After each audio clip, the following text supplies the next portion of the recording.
आज हम देखेंगे एक्सरसाइज 6.4 का क्वेश्चन नंबर 1। तो उसमें उन्होंने कहा है कि ये जो ट्रिग्नोमेट्रिक फंक्शंस हैं, रेशियोज है सॉरी, इनकी हमने वैल्यू फाइंड करनी है विदाउट कैलकुलेटर।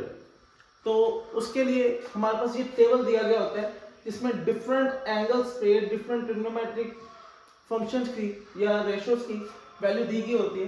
देखिए जरा, जैसे कि साइन 0 डिग्रीज पे 0 होता है, कॉस 0 डिग्रीज पे 1 होता है, tan भी 0 डिग्रीज पे 0 होता है। इसी तरह साइन 30 डिग्रीज पे 1/2, कॉस 30 डिग्रीज पे 3/2, tan 30 डिग्रीज पे 1/3। इसी तरह सारी वैल्यूज दी हुई हैं, तो ये टेबल आपको याद करना पड़ेगा। तो ये टेबल 6.4 एक्सरसाइज के बिल्कुल ऊपर भी बना हुआ है, तो आप वहां से देख सकते हैं। तो चलते हैं जी क्वेश्चंस की तरफ। तो ये मैंने क्वेश्चन लिखे हैं, बारी बारी करते हैं। तो पहला क्वेश्चन जो है हमारा वह है साइन 30 डिग्रीज। तो सिंपल हमने क्या करना है, जिसकी वैल्यू लिखनी है, तो साइन 30 डिग्रीज इक्वल होगा जी, यहां से देखें साइन 30 डिग्री 1/2 के। तो इतना सा काम है। इसी तरह दूसरा क्वेश्चन है हमारे पास कॉस 30 डिग्रीज, तो ये इक्वल होगा जी कॉस 30 √3/2 के। इसी तरह तीसरा क्वेश्चन है tan π/6। तो π/6 जो है ये भी 30 डिग्री के इक्वल होता है, पाई 180 डिग्री होता है, डिवाइडेड बाय 6 करेंगे tan 30। तो tan 30 हमारे पास 1/√3। बस इतना सा आपने आंसर लिखते जाना है। इसी के साथ क्वेश्चन नंबर 4 वो है हमारे पास tan 60 डिग्रीज। तो 60 डिग्रीज में tan 60 डिग्रीज हमारे पास आ रहा है जी √3, ये आ गया। क्वेश्चन नंबर 5 पे चलते हैं। क्वेश्चन नंबर 5 है जी हमारे पास सीकेंट, रट से लिख लूं मैं, सीकेंट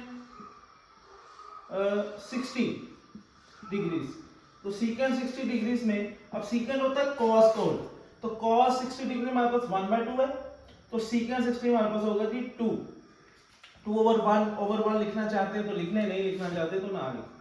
क्वेश्चन नंबर 6 है जी कॉस 60 डिग्रीज, तो वो भी हमने देखा है cos 60 डिग्रीज 1/2 के इक्वल होता है। इसी के साथ क्वेश्चन नंबर 7 है cot 60 डिग्रीज। तो cot जो है वो tan को उल्ट होता है, तो tan 60 डिग्री √3 है, तो cot 1/√3 होगा। इसी के साथ आठवां क्वेश्चन sin 60 डिग्रीज। तो sin 60 डिग्रीज निकाल लेते हैं, sin 60 √3/2। उसी के साथ क्वेश्चन नंबर 9, क्वेश्चन नंबर 9 है जी सीकेंट 30 डिग्रीज। तो सीकेंट cos को उल्ट होता है, तो cos 30 डिग्री हमने निकाला था जी √3/2, तो ये आ जाएगा 2/√3। उसी के साथ हमारे पास आता है जी cos सीकेंट, 10वां सवाल cos सीकेंट 30 डिग्रीज। तो cos सीकेंट 30 डिग्रीज में हमारे पास जी साइन का उल्टा होता है cos सीकेंट 30, तो ये आ जाएगा जी 2 आंसर आ जाएगा हमारे पास। उसके बाद है जी साइन 45, तो साइन 45 डिग्रीज, ये आपके पास आ जाएगा जी साइन 45 1/√2, या कई जगह पे इसको √2/2 भी लिखा जाता है। इस तरह से आपने याद कर लेना। उसके बाद लास्ट जो पार्ट है 12वां हुआ जी cos 45 डिग्रीज। तो ये इक्वल है जी हमारे पास 1/√2 के, ये भी इक्वल है, इसको भी हम लिख सकते हैं √2/2। तो इजी क्वेश्चन है, सिर्फ आपने ये टेबल याद करने हैं। एमसीक्यूज में बहुत ज्यादा ये क्वेश्चन आएंगे, तो उम्मीद है आपको समझ लग गई होगी।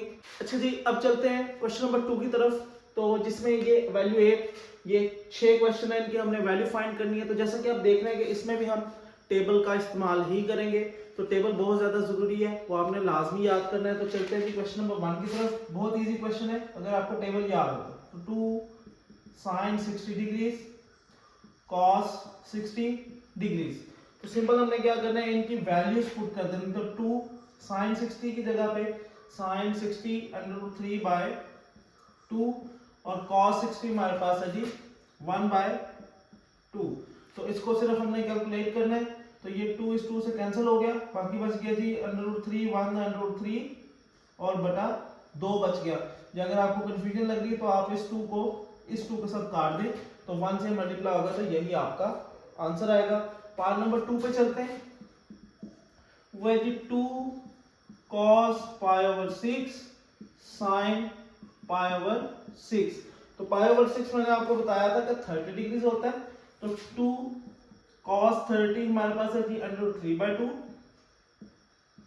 और sin 30 हमारे पास है जी 1/2।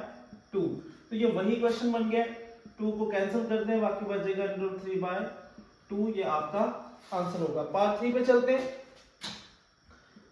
पार्ट नंबर 3 है हमारे पास 2 sin 45 degree plus 2 cos 45 degree. तो इनमें भी वैल्यूज पुट करें।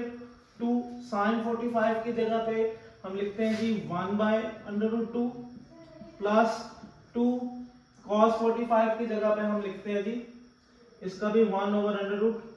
तो इसको अगर हम सॉल्व कर ले तो ये आपके पास आ जाएगा 2/√2 प्लस 2/√2। तो इसको अगर हम लिखें तो हम इस तरह से लिख सकते हैं √2। तो ये कैसे लिखते हैं, ये आपने सॉल्व करने की जरूरत नहीं, डायरेक्ट करना है, लेकिन मैं आपको सॉल्व करके दिखा देता हूं। तो अगर हमारे पास ऊपर भी वही नंबर हो, नीचे भी वही नंबर हो, लेकिन नीचे √2 हो, तो हम क्या करते हैं, इनकी पावर्स को ऐड करते हैं, माइनस करते हैं। तो ऊपर पावर 1 है, नीचे वाले √2 की पावर होगी जी 1/2, इनको हम माइनस करेंगे बेस सेम करके 1 - 1/2। तो ये आपके पास आ जाएगा जी, एलसीएम लेंगे तो 2 एलसीएम आएगा, इसके साथ 2 1 से मल्टीप्लाई होगा तो 2 - 1, तो आ जाएगा 2 1/2 जो इक्वल होता है √2 के। तो इसको सॉल्व करते हुए, इसको देखते हुए लॉज ऑफ एक्सपोनेंट के जरिए हम इसकी जगह पे ये वैल्यू लिख देते हैं। इसको मैं रेस कर रहा हूं, आप खुद करके देखिएगा। इसकी जगह आ जाएगा जी 2/2, सिंपल सा इसका आंसर आ जाएगा। बहुत आसान क्वेश्चन है। तो पार्ट नंबर 4 की तरफ चलते हैं। पार्ट नंबर जो 4 है उसमें दिया गया जी sin 60 degree cos 30 degree plus cos 60 degree sin 30 degree. Values put करते हैं जी। sin 60 की वैल्यू हमारे पास है जी √3/2, cos 30 की वैल्यू √3/2 प्लस cos 60 की वैल्यू हमारे पास 1/2 है और sin 30 की वैल्यू जो है वो हमारे पास जो है वो √3/2 है। जरा वैल्यूज चेक कर लें। sin 60 की √3/2, cos 30 की √3/2, cos 60 की 1/2 और sin 30 की जो है वो हमारे पास sin 30 हमारे पास होना चाहिए 1/2, तो यहाँ पे आएगा हमारे पास 1/2। इसको सॉल्व कर लेते हैं। तो ये तो मल्टीप्लाई होंगे, आ जाएगा √3 का स्क्वायर और नीचे आ जाएगा 2^4, इसमें भी आ जाएगा 1 1 1 और 4। तो इनको हम स्क्वायर कैंसिल हो गया, एलसीएम ले लेते हैं 4। जब एलसीएम सेम हो ऊपर वाली वैल्यूज वैसी आ जाती है 3 + 1, तो आ जाएगा 4/4 = 1। तो सिंपल आपने सिर्फ वैल्यूज पुट करनी है और आंसर निकल आएगा। क्वेश्चन नंबर 5 की तरफ चलते हैं। वो है जी cos 60 degree cos 30 degree minus sin 60 degree sin 30 degree. तो इसको आप cos 60 की वैल्यू लगाते हैं जी 1/2, cos 30 की वैल्यू लगाते हैं √3/2 माइनस sin 60 की वैल्यू लगाते हैं जी हम √3/2 और sin 30 की वैल्यू लगाते हैं जी 1/2। मल्टीप्लाई कर दें 2^4 √3 1 √3 माइनस इसका भी वही आ जाएगा, तो ये आपस में क्या हो जाएगी, कैंसिल हो जाएगी, प्लस माइनस आंसर आ गया जी 0। तो बहुत इजी क्वेश्चन है। अब लास्ट पार्ट की तरफ चलते हैं, पार्ट नंबर 6। तो पार्ट नंबर 6 जो है वो हमारे पास दिया गया जी sin 60 degree cos 30 degree minus cos 60 degree sin 30 degree. तो सिंपल वही तरीका है, वैल्यूज पुट करें। sin 60 हमारे पास है जी √3/2, cos 30 हमारे पास है जी √3/2। उसके बाद हमारे पास यहाँ पर माइनस है, cos 60 हमारे पास है जी 1/2 और sin 30 हमारे पास है जी 1/2। सॉल्व कर ले, ये आ जाएगा जी √3 का स्क्वायर बाय 4 माइनस 1/4 मल्टीप्लाई कर देंगे सिंपल, और ये स्क्वायर कैंसिल होगा तो आ जाएगा 3/4 माइनस 1/4, एलसीएम लेंगे ओवर सेम है 3 माइनस 1, ये आपके पास आ जाएगा जी 2/4, कटिंग कर देंगे 2 1 2 2 to the 4 तो आंसर आ गया 1/2। तो बहुत सिंपल क्वेश्चन है, इसका आगे 7 8 पार्ट भी है लेकिन वो स्मार्ट सिलेबस में नहीं है इसलिए वो हम नहीं कर रहे। तो उम्मीद है आपको इन क्वेश्चंस की समझ लग गई होगी। अच्छा जी, अब चलते हैं क्वेश्चन नंबर 3 की तरफ। तो इसके 3 पार्ट थे जिसमें से 2 स्मार्ट सिलेबस में हैं और एक कैंसिल कर दिए गए। तो उन दोनों को सॉल्व करने के लिए पहले क्वेश्चन देख लेते हैं। sin π/4, π/4 जो है 45 डिग्री के इक्वल होता है, और cos π/4 दोनों की वैल्यू 1/√2 है। तो अगर आप टेबल में देखेंगे sin 45 1/√2 है, cos 45 1/√2 है।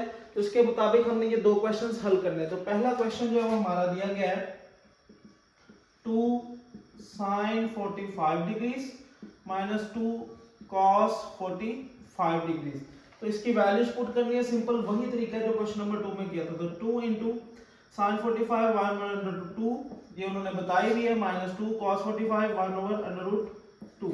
सॉल्व कर ले तो ये आ जाएगा 2/√2 माइनस 2/√2, तो ये कैंसिल हो गए, आंसर आ जाएगा जी 0। प्लस माइनस की वैल्यू कैंसिल हो जाती है। पार्ट नंबर 2 इधर ही कर लेते हैं, वो है जी 3 cos 45 degrees plus 4 sin 45 degrees. तो इसको करने के लिए भी सिर्फ वैल्यूज पुट करनी है। तो 3 cos 45 1/√2 प्लस 4 1/√2। तो 3 1/√2 में 4 1/√2 ऐड करेंगे तो आ जाएगा जी 7/√2। तो सिंपल सी मैथमेटिक्स है। तो उम्मीद है आपको इसकी समझ लग गई होगी। अगर क्वेश्चंस में कोई भी कंफ्यूजन है तो वीडियो को दोबारा देखें, फिर भी समझ नहीं लगती है तो कमेंट्स में लाजमी पूछें, उसका जवाब लाजमी दिया जाएगा। उसके अलावा वीडियोस को लाइक किया करें, शेयर करें, चैनल को सब्सक्राइब करें ताकि ये नॉलेज दोस्तों तक भी पहुंच सके। Thank you.